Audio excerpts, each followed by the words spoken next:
안녕하세요. 생로병사 채널을 운영하는 70대 김성훈입니다. 오늘은 우리들에게 아주 중요한 수면에 관한 것으로 노화를 재촉하고 치매와 우리들의 건강에 큰 영향을 미치는 수면 방법에 대해 알아보려고 합니다. 특히 저는 오늘의 주제를 정리하다 보니 그동안 70평생을 살아오면서 느끼고 경험한 일 등이 많아 이러한 저의 실제 경험과 느끼는 점까지 같이 말씀드리려고 합니다. 아무쪼록 끝까지 보셔서 보다 건강한 생활을 하시고 이런데 관심 있으신 분들이나 특히 부모님들의 건강이 염려되시는 자녀분들께서는 꼭 이 영상을 공유해 주시기 바라며 먼저 영상을 보시기 전에 구독과 좋아요 그리고 알람을 설정해 주신다면 이런 영상 제작을 하는 저에게 큰 힘이 될 것 같습니다. 그러면 어떻게 잠을 자느냐에 따라 노화의 속도와 건강 그리고 치매와 같은 뇌 질환의 위험을 높일 수 있다고 하는데 바로 올바른 수면에 대하여 알아보도록 하겠습니다. 많은 분들이 단순히 잠을 못 자면 피곤하다 정도로만 생각하시는데 실제로는 훨씬 더 심각한 상황으로 바뀔 수도 있습니다. 우리가 잠을 자는 동안 몸에서는 놀라운 일들이 일어납니다. 성장 호르몬이 분비되어 세포 재생을 촉진하고 뇌에서는 독소를 제거하는 청소 작업이 진행됩니다. 또한 콜라겐 생성이 활발해져 피부 탄력을 유지하게 됩니다. 그런데 이 과정이 제대로 이루어지지 않으면 어떠한 현상이 일어날까요? 바로 여기서 노화가 시작되고 건강이 악화되기 시작하는 것입니다. 수면 부족은 우선 코르티솔이라는 스트레스 호르몬의 분비를 증가시킵니다. 이 호르몬은 콜라겐을 파괴하고 염증을 유발하여 피부 노화를 가속화시킨다고 하는데 실제로 연구에 따르면 수면이 부족한 사람들은 충분히 잠을 자는 사람들보다 피부 노화가 2에 3배 빠르게 진행된다고 합니다. 아마 이런 현상을 실제로 잠을 못 잔 다음 날 거울을 보면 얼굴이 푸석푸석해지고 다크서클이 생긴 경험이 있으실 텐데 이것이 바로 수면 부족이 노화에 미치는 즉각적인 영향을 미치면서 건강을 악화시키는 것입니다. 이렇게 수면과 노화나 건강과의 관계를 이해하셨다면 이제 구체적으로 어떤 수면 패턴이 노화를 재촉하고 건강에 영향을 미치는지 알아보겠습니다. 첫 번째로 노화를 늦추는 안티에이징을 위한 올바른 수면 습관에 대하여 말씀드리겠습니다. 현대인들의 가장 흔한 실수 중 하나가 바로 수면, 시간의 일관성을 무시하는 것입니다. 평일에는 새벽 2시에 자다가 주말에는 오후까지 늦잠을 자는 분들이 많습니다. 이런 패턴을 사회적 시차증후군이라고 부르는데 마치 매주 해외여행을 다녀오는 것과 같은 스트레스를 우리 몸에 가하는 것과 같습니다. 우리 몸의 생체 시계는 규칙성을 요구합니다. 불규칙한 수면은 멜라토닌 분비를 교란시키고 이는 곧 세포 재생과 회복 과정에 악영향을 미치게 되는데 연구에 따르면 수면 패턴이 불규칙한 사람들은 규칙적인 수면을 취하는 사람들보다 생물학적 나이가 실제 나이보다 빠르게 증가한다고 합니다. 특히 뇌 건강에 미치는 영향이 심각합니다. 불규칙한 수면은 뇌에서 노폐물을 제거하는 글림파틱 시스템의 기능을 저하시킵니다. 이 시스템이 제대로 작동하지 않으면 아밀로이드, 베타 단백질과 같은 독성 물질이 뇌에 축적되어 치매의 위험을 높이게 되는 것입니다. 따라서 가능한 한 매일 같은 시간에 잠자리에 들고 일어나는 습관을 만드시기 바라며 주말이라고 해서 평일보다 2시간 이상 늦게 자거나 늦게 일어나는 것은 절대 피하시기 바랍니다. 다음 두 번째 문제점은 수면 부족입니다. 현대 사회에서 수면은 마치 사치처럼 여겨 성공하려면 잠을 줄여야 한다는 잘못된 믿음이 만연해 있습니다. 하지만 이것은 정말 위험한 생각입니다. 성인의 경우 하루 7에 9시간의 수면이 필요하며 이는 단순히 권장사항이 아닌 생물학적 필수 요소입니다. 만성적인 수면 부족은 우리 몸의 호르몬 균형을 깨뜨립니다. 수면이 부족하면 성장 호르몬의 분비가 감소합니다. 이 호르몬은 세포 재생과 회복의 핵심적인 역할을 하는데 부족하면 피부 노화가 가속화되고 근육량이 감소합니다. 또한 코르티솔이라는 스트레스 호르몬의 수치가 높아져서 염증 반응이 증가하고 이는 전신 노화를 촉진시키는 것입니다. 뇌 건강 측면에서도 수면 부족의 영향은 치명적입니다. 잠을 자는 동안 뇌는 하루 종일 축적된 노폐물을 청소합니다. 이 과정이 충분히 이루어지지 않으면 베타 아밀로이드와 타우, 단백질 같은 독성 물질이 뇌에 쌓이게 되어 알츠하이머병의 위험이 급격히 증가한다고 합니다. 실제로 연구 결과에 따르면 하루 6시간 미만의 수면을 지속하는 사람들은 정상적인 수면을 취하는 사람들보다 치매 발생 위험이 30% 이상 높다고 합니다. 이는 정말 심각한 수치입니다. 따라서 바쁜 일상 속에서도 충분한 수면, 시간을 확보하시기 바랍니다. 업무 효율성을 위해 잠을 줄이시기보다는 오히려 충분한 수면을 통해 집중력과 판단력을 높이시기 바랍니다. 다음 세 번째로 다룰 문제는 잠들기 전 스크린 노출입니다. 여러분은 침대에 누워서 스마트폰을 보시지 않나요? 저도 잠자기 전에는 반드시 문자나 카톡을 확인하고, 특히 그날의 뉴스나 유튜브를 훑어보는 것이 습관화되다시피 하였고, 아마 대부분의 현대인들이 거의 다 그럴 것 같지 않나 싶은데, 이는 가장 흔한 수면 방해 요소 중 하나라고 합니다. 스마트폰, 태블릿, 노트북 등 디지털 기기에서 나오는 블루라이트는 우리 뇌에 아직 낮이다라는 신호를 보냅니다. 이로 인해 수면 호르몬인 멜라토닌의 분비가 억제되어 잠들기 어려워진다고 합니다. 더 심각한 문제는 스크린을 보면서 받는 정보의 자극입니다. 소셜미디어의 끝없는 피드, 뉴스의 자극적인 헤드라인, 유튜브의 흥미진진한 콘텐츠들이 우리 뇌를 각성 상태로 만듭니다. 이렇게 각성된 뇌는 쉽게 잠들지 못하고 설사 잠들더라도 깊은 잠에 들기 어렵습니다. 얕은 잠은 성장 호르몬 분비를 방해하고 뇌의 노폐물 제거 과정을 불완전하게 만듭니다. 결과적으로 세포 재생이 제대로 이루어지지 않아 피부 노화가 가속화되고 인지 기능 저하의 위험이 증가합니다. 연구에 따르면 잠들기 전 1시간 동안 스크린에 노출되면 멜라토닌 분비가 최대 23%까지 감소한다고 합니다. 이는 잠들기까지 걸리는 시간을 평균 10분 이상 연장시키고 렘 수면의 질을 현저히 떨어뜨립니다. 그리고 또 간과할 수 없는 것이 스트레스를 받을 만한 문자나 카톡입니다. 그러니까 좋지 않은 문자나 카톡을 확인하는 순간 그날 저는 잠자는 것은 쉽지 않고 심지어 선잠 속에 나쁜 소식에 관한 꿈까지 꾸는 경우까지도 있었습니다. 그러므로 잠들기 최소 1시간 전부터는 가급적 모든 전자기기를 사용하지 마시고 특히 부재중 전화나 문자, 카톡 등은 절대 확인하지 마실 것을 강권하며 대신 책을 읽거나 명상, 간단한 스트레칭으로 잠자리에 드시기 바랍니다. 네 번째로 문제점은 잘못된 수면 환경입니다. 여러분들의 침실은 어떤 상태입니까? 침실이나 침대 온도나 빛이 차단 여부, 그리고 소음 정도 등 수면 환경은 숙면을 취하는데 아주 중요한 요소입니다. 너무 따뜻하거나 추운 침실, 완전히 차단되지 않은 빛이나 외부 소음 등은 수면의 질을 크게 떨어뜨립니다.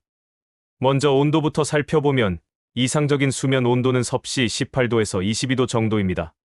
많은 분들이 겨울철에 난방을 과도하게 틀어놓고 주무시는데 이는 깊은 잠을 방해합니다. 우리 몸은 잠들 때 체온이 자연스럽게 떨어지는데 너무 따뜻한 환경은 이 과정을 방해하는 것입니다. 빛의 차단도 매우 중요한데 완전한 암흑 상태에서 멜라토닌이 최대로 분비된다고 합니다. 가로등이나 전자기기의 작은 LED, 불빛도 멜라토닌 분비를 방해할 수 있습니다. 소음 또한 수면의 질을 크게 좌우합니다. 40데시벨 이상의 소음은 수면 중에도 뇌를 자극하여 깊은 잠을 방해합니다. 교통소음, 이웃집 소음 등이 지속적으로 들리는 환경에서는 충분한 휴식을 취하기 어렵습니다. 이러한 환경적 요인들이 지속되면 수면의 질이 떨어져 성장 호르몬 분비가 감소하고 면역 기능이 저하됩니다. 또한 스트레스 호르몬인 코르티솔의 수치가 높아져 염증 반응이 증가하고 이는 전신 노화를 가속화하고 자연스럽게 건강을 악화시키며 나아가 치매에도 악영향을 끼칩니다.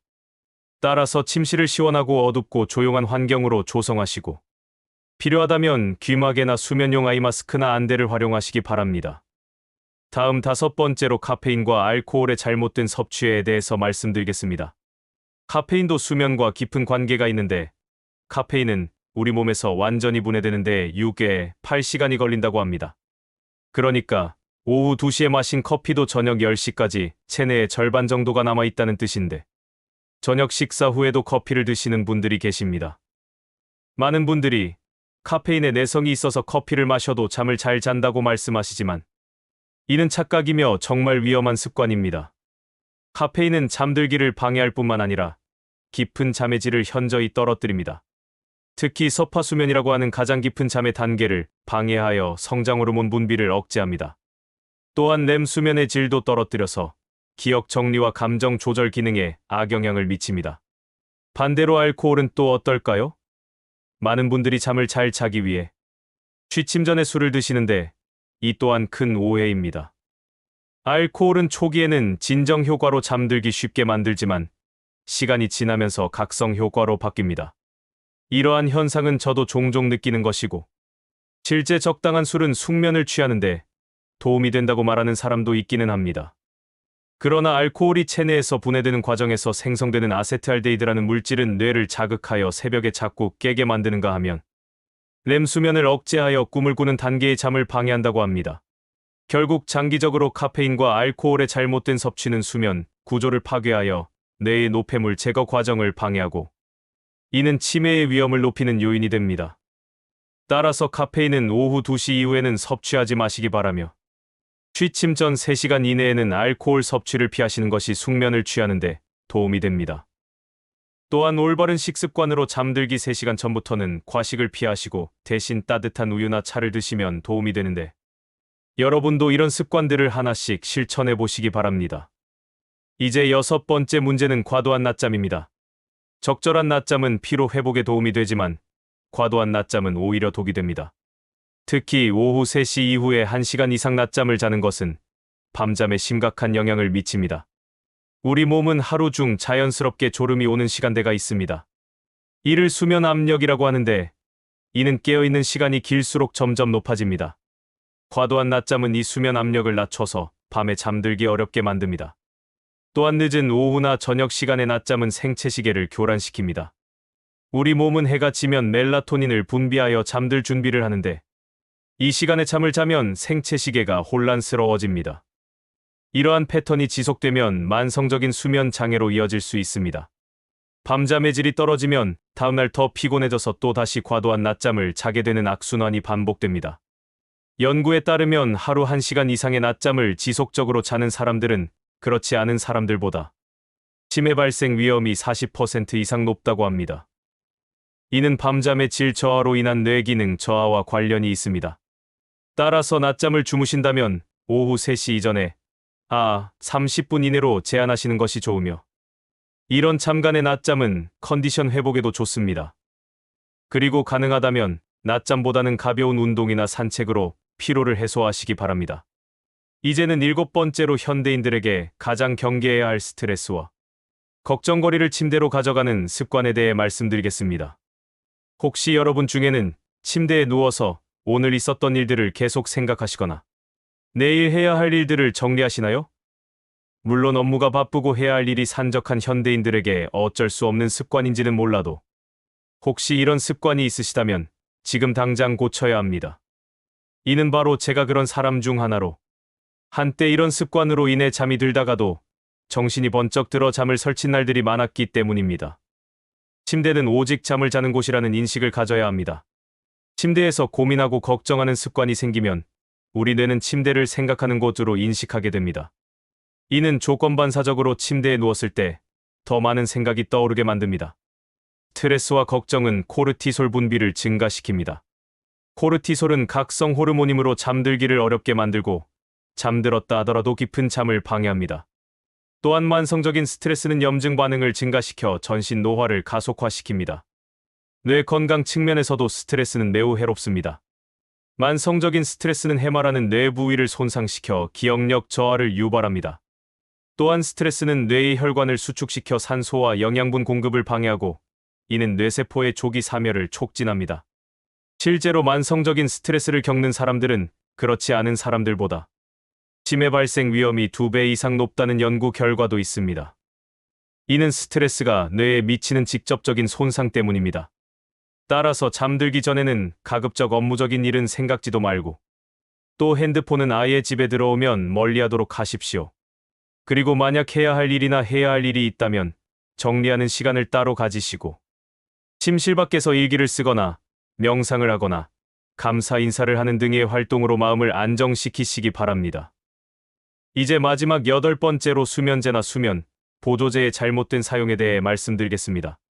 저와 같이 나이가 들거나 건강에 이상이 있으신 분들 중에는 불면증에 시달리거나 숙면을 취하지 못해 잠이 부족하다고 호소하는 사람들이 많습니다.